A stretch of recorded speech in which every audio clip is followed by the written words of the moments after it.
Isn't that just like a wop? Brings a knife to a gunfight.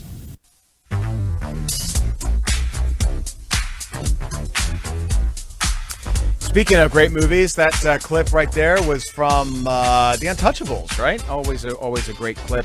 Dave Sussman here in the chair at Real Side Radio across 73 stations on the Salem Radio and GCN network.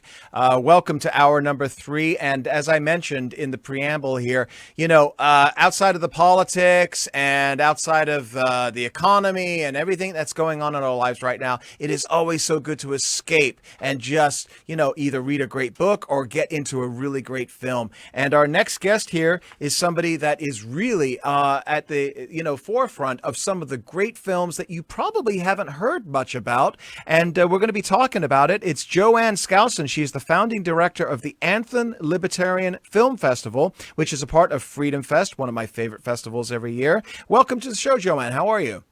Thank you. It's so good to be with you, Dave. I wish we were able to do this in person, but it's great doing it this way, too.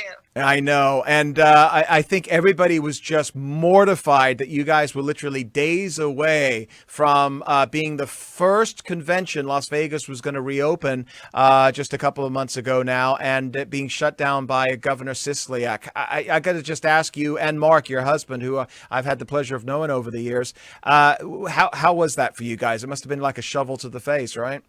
It was devastating. It was really like a death. We had done everything to accommodate all of the rules. We agreed to the masking. We had arranged to have the less than 250 people per room. We had the sanitizing in place. Everything they asked us to do, we did. And then at the very last minute, he decided to reinterpret the number rule to be not just 50 people per room, but 50 people per event. And we couldn't even get our staff and exhibitors in at under 50. So at that point, there was nothing we could do. We had to cancel. And it was devastating. We had worked so hard. We worked harder on this Freedom Fest than any other Freedom Fest we ever did because of trying to accommodate. So it really felt like a death. And so I'm glad that we're able to salvage the film festival and be able to do that through the wonderful graces of Salem Media and their new Salem Now platform. So we're very excited about that. Yeah, and we're going to talk about this now over the next couple of segments because you and I off air, we were talking about the fact that, I've got a friend who's a director of one of your films that's at the festival. But talk to us a little bit about what denotes a libertarian film. When people think of films, it's like libertarian. What is that? So can you explain what Anthem Film Festival truly is from the sense of giving different directors and actors the opportunity to get their art out? Yeah, a lot of people think that libertarians are geeky, nerdy computer guys living in their mother's basement, but it's not that at all. And they often think that libertarian movies are kill the government and set in dystopian futures, and some of them are, but really, for me, I'm looking for films that are about individuals who solve their own problems, who don't turn to the government for solutions, but they solve their own problems. And so sometimes it's anti-government, sometimes it's just finding your own way. But we look for films that are about individuality, choice, accountability. Those kinds of themes really resonate with us. Yeah. And so I think, and they resonate with our audience as well. And so this isn't anything new. You've been doing this for about a decade now? I have. We started 10 years ago. We were in a little room on the 26th floor of Bally's Hotel. We had a handful of movies and a handful of people. And I was I loved working with the filmmakers, but it was a really small festival to start. And now we've had a couple of screenings that had 1,500 people in a single screening. We've had standing room only for many of our films. The Audience Choice Award 2 years ago was called The Bubble. And it wasn't just standing room inside the theater, but they were standing in the doorways and they brought chairs up into the hallway. And there were like 300 people watching a film, and the room held 180. So it's been really very rewarding to see how these films have grown and how the networking has continued between the filmmakers as they've gotten to know each other. Yeah. So I'm very gratified by it. You know, I've been to Freedom Fest for several years, and I've been very fortunate and honored to have been on different panels and moderating and the like. And I've also interviewed from there as well. Tell us, just for folks that may not know Freedom Fest, what you and Mark have done and created with Freedom Fest over the years. Well, thank you. And yes, you've also moderated some of the panels in the film rooms too. So I appreciate that, having you in there. Freedom Fest has been called the world's largest gathering of free minds. We bring together usually 250 speakers. We'll have 300 different sessions over the course of 3.5 days. We have 2,500 attendees, 100 exhibitors, and we gather to talk about ideas that have to do with liberty. We talk about history, politics, economics, finance. We have our own investment conference as part of it, in addition to the film festival and a debate showcase. We talk about art and literature, science and technology, healthy living. So it's a very eclectic Renaissance kind of organization. But our goal is to maintain liberty. And we're worried about that right now. The twin towers of freedom, I call them the twin towers of freedom, free speech and free assembly are being destroyed globally. And so it's one of our big concerns right now. Yeah. We're going into a commercial break here in just about 90 seconds. Tell everybody where they could find you. We're going to talk more about this after the break as well. But where can anybody find the Anthem Film Festival and all of your great films? They can go to anthemfilmfestival.com and click on the link, or they can go to salemnow.com. Either one of those will get them to the film festival.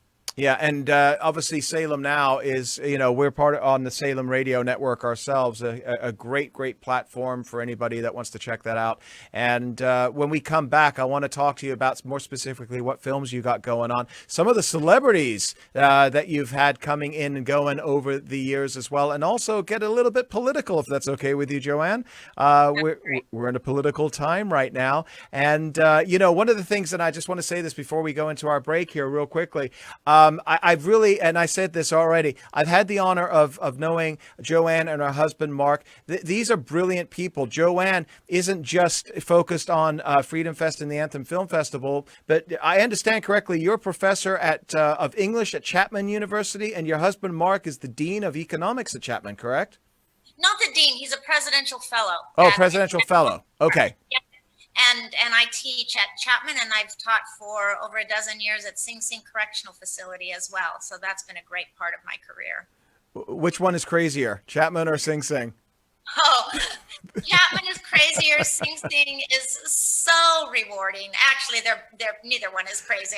I love teaching both places. Yeah, Chapman University. You gave us a tour when my son was looking at colleges a couple of years ago, and it's a beautiful campus down in Orange County. Anyway, we're going to talk more with Joanne Skousen over at Freedom Fest and the Anthem Film Festival right after the break, folks. Don't go away. Dave Sussman here at Real Side Radio.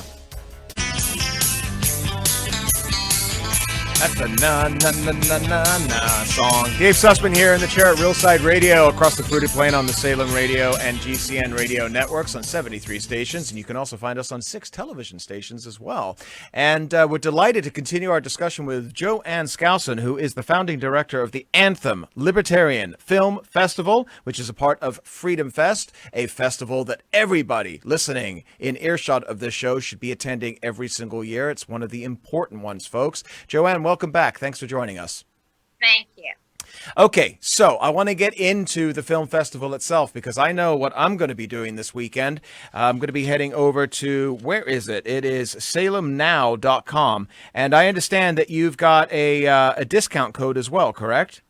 We do. If you use Anthem 20, you get 20% off. So it ends up costing about $2 a movie. It's a pretty big bargain, I think. Well, that's better than what they're charging on Amazon or anything else. You can watch Bill and Ted 3 for $20. Yeah, I slept through that last night, as a matter of fact. Oh, did you really? You saw it? Well, I slept through it. My daughter saw it. Well, let's talk about the Anthem Film Festival. So, first of all, this is now a virtual film festival. Obviously, COVID, you guys didn't have Freedom Fest this year. Talk about the technology and how you guys transferred it over. And, what was that like for you guys? You know, this is something I've resisted for 10 years. At Freedom Fest, you have to choose what you're going to do. We have 10 things going on at once, and one of them is the film festival. And people have always asked me, how can we watch the film festival at home so we don't have to miss a breakout session? They want to do it all. Yeah. And I've always resisted it for a lot of reasons. One is I really love the movie experience. I think sitting in a darkened theater with an audience and being able to meet the director and ask questions, there's an ambiance that normally can't be repeated. But Salem Media offered me a way to do this that I think we have created that ambiance. We've interviewed the directors. We've given them the opportunity to welcome people to the film, to say a little bit about it. And then afterwards, I have a 10-minute interview with each of the filmmakers, asking them questions about the film. So we've been able to create that ambiance of a film festival and meet the directors without actually being in the theater. We've also created a polling opportunity so that viewers can rate the films so that we can choose the Audience Choice Award. Audience Choice Award is really important to filmmakers, just like a festival is. You know, you spend 2 or 3 years making a movie, and then you go on the festival circuit and you're hoping that you'll be selected, because being selected it's wonderful to be able to share your film live, but also putting that laurel on your poster and then putting an award on your poster gives your film gravitas. It helps you get distribution. It helps you get funding for your next film. And the Audience Choice Award is probably the most important because it's an indication that viewers are really going to like this film. So we've done all of that with the film festival. And on top of that, we're going to do an award ceremony on September 24th. We'll bring all the filmmakers together virtually and we'll award the prizes. So I think it's going to be really exciting. Yeah. That's really cool. And, you know, you and I were talking off air. One of my good friends, he's actually a director of one of the films, Crystal Palace. His name is Jeffrey Mark. He's a great guy. But he's one of, what, 30 films, 31 films? Yes, we have 31 films. Crystal City is his film. Crystal City, I'm sorry. You know what's interesting? Yeah, he would be upset if I didn't correct that. Yeah, thank you. I know you never correct the host, but this time I had to. No, I'll hear from him, believe me. One of the things I really like about Crystal City, besides the fact that it's just a beautifully shot film, he really has taken care to plan each shot, and the acting was really good. But as a film producer, festival producer, I paired it with another film also about Crystal City is set in a Japanese internment camp. Yeah. It's a fictional narrative, short, 20 minutes, not even 20 minutes. I think it's 13 minutes. And there's a romance, an interracial romance within the camp. And he's created this as a fiction. We have another film, Koromatsu versus US, that's a strict documentary, also set in an internment camp, and it traces the story of one of the detainees who challenged it and went all the way to the Supreme Court.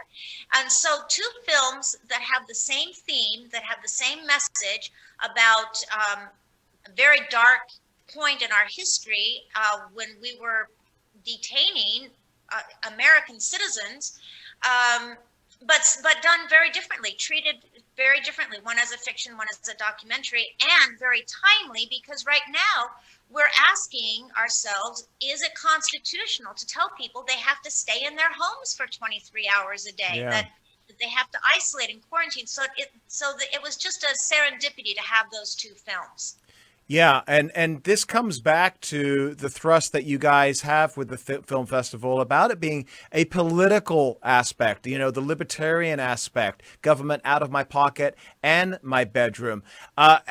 Just to step away from the films for just a moment, how appropriate is it for us to have a discussion to equate the values that we're seeing from these films to what we're seeing happening right now with the COVID shutdown, the economic collapse, and everything else that we're seeing? It really surprised me how many of the films were unintentionally timely. Speed of Life is a great sci-fi romantic dramedy by Liz Manashil, and I was just delighted to see it. It's one of our full-length features. Most of our films are short, but this one's a full-length feature. And in it, she supposes in a not-too-distant future, a time when once you turn 60, you are shipped off to a retirement place and you're never seen again. And here we are right now isolating grandma and grandpa simply because they're vulnerable, and they're not able to see their children, their grandchildren. They're alone and isolated and almost forgotten. And so an unintentional connection with what's happening today. Metrics is another one, a short film by Grant Berglund that supposes a time when everybody is inside their homes, watching TV, talking to Alexa, buying things on Amazon, and never interacting with real people. And the main character wants to have a romance, and this romance does blossom. So a lot of things that are very timely and unexpectedly so. Folks can find the full list of all the 31 films at salemnow.com. Click on the Anthem, the tab that says Anthem on it, and then put in the code word Anthem 20, Anthem 20, and you'll get 20% off. I promised before the break, I teased everybody that you could talk about some of the celebs that you get at Freedom Fest and every year, and I've met some myself, had some on my show, Whiskey Politics. Talk a little bit about that, because you've got some really interesting and unique individuals that most people wouldn't have ever thought or, should be at a libertarian or even a political event like that. We've had some pretty cool people, and that's one of the nice things about sharing the space with Anthem and Freedom Fest is that we share our celebrities as well. So we've had William Shatner, who was delightful in and out. He was just delightful. Ed Asner was one of our people. Unlikely, but he was great. One of the things that's interesting about libertarianism is that it's not Republican or Democrat. Right. Because it's just about the idea of individuality, free choice, free speech, free assembly, and being accountable for your actions. And so we find that on both sides of the spectrum. Brendan Kelly was a person we had a few years back. He was somebody you would probably recognize as one of the heavies in movies like Con Air and The Rock. Yeah. Last year we had Kevin Sorbo, Hercules. Yeah, I got a picture with him. He was he great, came on the show. He and his wife both, they were just so genuine and so generous in being at the festival all 4 days and interacting with everyone. And that's one of the great things about our festival is that you can interact with people in the hallways. And this year we were supposed to have Dennis Quaid. I like that guy. He's cool. He's wonderful. And he's making a movie called Reagan. Can you imagine a better Reagan than Dennis Quaid? Yeah. I did read about that somewhere. We're just coming in here for the end of our segment, Joanne. Again, let's remind everybody where they need to go so they can find all of the great films and how they can save 20%. You can go to anthemfilmfestival.com. or you can go to salemnow.com. Both of those will give you the trailers, the synopsis, the titles, and then you can register and you're in. And with Anthem 20, you get 20% off. You can watch the movies as often as you want, for as long as you want, as many times as you want, until the end of the festival, September 30th. 30 films might seem like a lot of time to commit, but only 9 of our films are an hour and a half, and the rest of them are between 10 and 25 minutes. Thank you so much for joining us. I hope to see you and Mark well before the next Freedom Fest, and I plan on being at the next one. It's going to be a celebration for everybody. Thank you so much for joining us. Folks, we're going to be right back here to wrap it all up in our third and final hour here at Real Side Radio. Dave Sussman in the chair. Please don't go away. Thanks, Joanne.